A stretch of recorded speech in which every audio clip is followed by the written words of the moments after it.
Bom, essa crise econômica se agravou na pandemia, porque como se negou a pandemia, não protegeu-se as pessoas, depois a crise ficou maior, as pessoas ficaram doentes, ficaram infectadas, tiveram que fazer mais isolamento, e aí nós temos esse ciclo vicioso da economia. E nós estamos com as pessoas passando fome. É uma tristeza. Então, a relação que se tem dos países ricos com os países pobres é a mesma das classes ricas e desse governo que as representa, porque é isso que Bolsonaro representa, a classe rica brasileira, com os pobres desse país.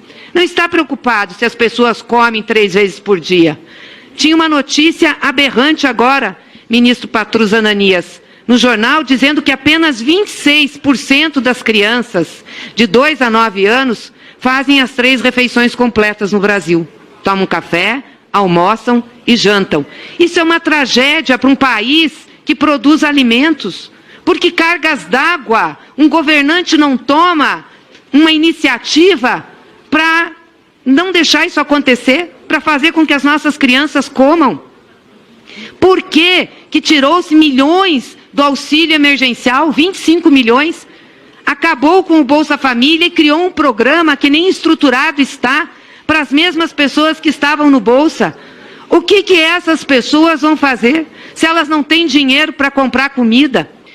Isso devia chocar e indignar as pessoas, principalmente as que se dizem cristãs. Foi Cristo que nos ensinou que nós temos que repartir o pão, que nós temos que dar a todos o direito de comer.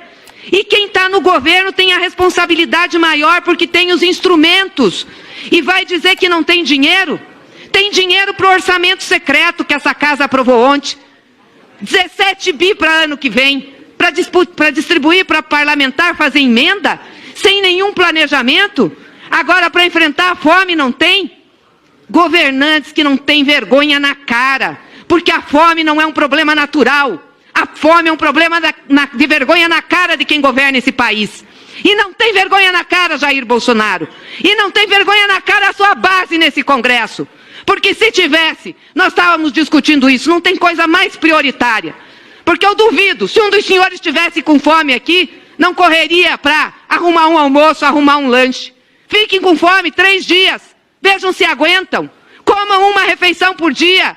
E comam uma refeição de baixa qualidade. Não, por isso que não há sensibilidade. A importância da cabeça está onde os pés pisam. Está onde a gente vive, com quem a gente convive. E a maioria aqui não convive com quem precisa. Como Jair Bolsonaro também não convive. A gente tem que fazer esse protesto, esse desabafo. Porque é um absurdo o que nós estamos vendo no Brasil. Um país que é um dos maiores produtores de alimentos. Um país que tem um orçamento de trilhões de reais. Um país que tem mecanismos de combater miséria e fome, deixa as pessoas passarem fome, miséria, deixa as pessoas numa situação de pobreza. E a pobreza só está aumentando. É por isso que vocês vão acabar na lata do lixo da história. E Jair Bolsonaro será escorraçado, senão pelo impeachment que vocês não deixam, pelo voto do povo brasileiro. Passa a palavra à deputada Carol Detone. Presidente, foi difícil de ter que ouvir esse discurso aqui do Partido dos Trabalhadores, da líder aqui do Partido dos Trabalhadores, que vem falar aqui da questão da fome, Obrigado, presidente Biaquices. Então, como eu vinha dizendo, difícil aqui ter que ouvir esse discurso do Partido dos Trabalhadores, da questão da pandemia. E a gente fica vendo o noticiário desse final de semana e vimos, presidente Biaquices, que os mesmos artistas que falavam para você ficar em casa, que falavam para você economia a gente vê depois, que deixaram as escolas brasileiras fechadas por maior tempo no mundo, foram as escolas brasileiras deixando as crianças fechadas em casa sem poder sair, que prenderam pessoas na rua, não deixavam as pessoas ir às praias, às ruas, que fizeram a população perder o emprego, que impediram de ir à igreja, que impediram de ver a sua família. São as mesmas pessoas que agora querem comemorar carnaval, que estão se aglomerando em multidões sem máscara, que são as mesmas pessoas que agora estão se aglomerando e fazendo tudo o contrário, uma baita de uma hipocrisia. Mas quem vai ficar, presidente Biaquices, na lata do lixo da história, como disse aqui a líder do PT, não é o presidente Bolsonaro. Porque quem fez o maior esquema de corrupção do mundo foi o PT. 42 bilhões da Petrobras, do Petrolão, que foi comprovado. A gasolina só está cara e a comida só está cara porque a economia a gente vê depois. E isso foi aplicado em escala mundial. E não é só no Brasil que a comida está cara e a gasolina está cara. Muitos dos governadores, como em Santa Catarina, estão ganhando dinheiro com ICMS e despejando dinheiro a rodo nos municípios. Infelizmente, essa é uma realidade. Pessoas que aproveitam na pandemia para causar divisão, para causar a crise no governo Bolsonaro, que é um governo honesto, que ao contrário do PT, não rouba e não deixa roubar. E aqui na CPMI do BNDES que tivemos aqui na Câmara, por exemplo, ficou comprovado que foram 500 bilhões que o BNDES deu em obras e que foram desviados. Palavras dos próprios gestores na época do BNDES.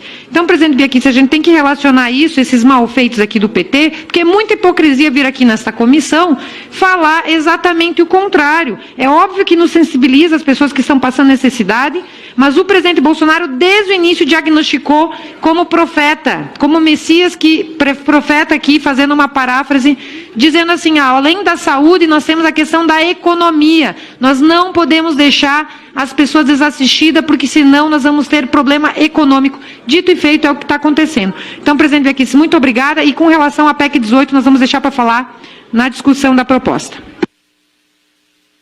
Obrigada, deputada Caroline Detoni. Nada mais havendo a tratar, convoco para amanhã, quarta-feira, dia 1º de dezembro, às 9 horas, reunião deliberativa extraordinária com pauta publicada, está incluindo-se apenas na pauta, a pedido da Subcomissão Especial de Criança e Adolescente, o relatório do deputado Diego Garcia, que fica incluído, então, na pauta de amanhã.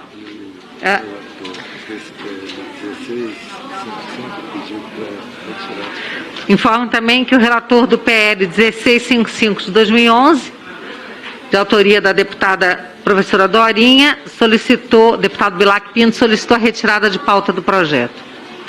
Está encerrada a presente reunião. Ótimo dia a todos.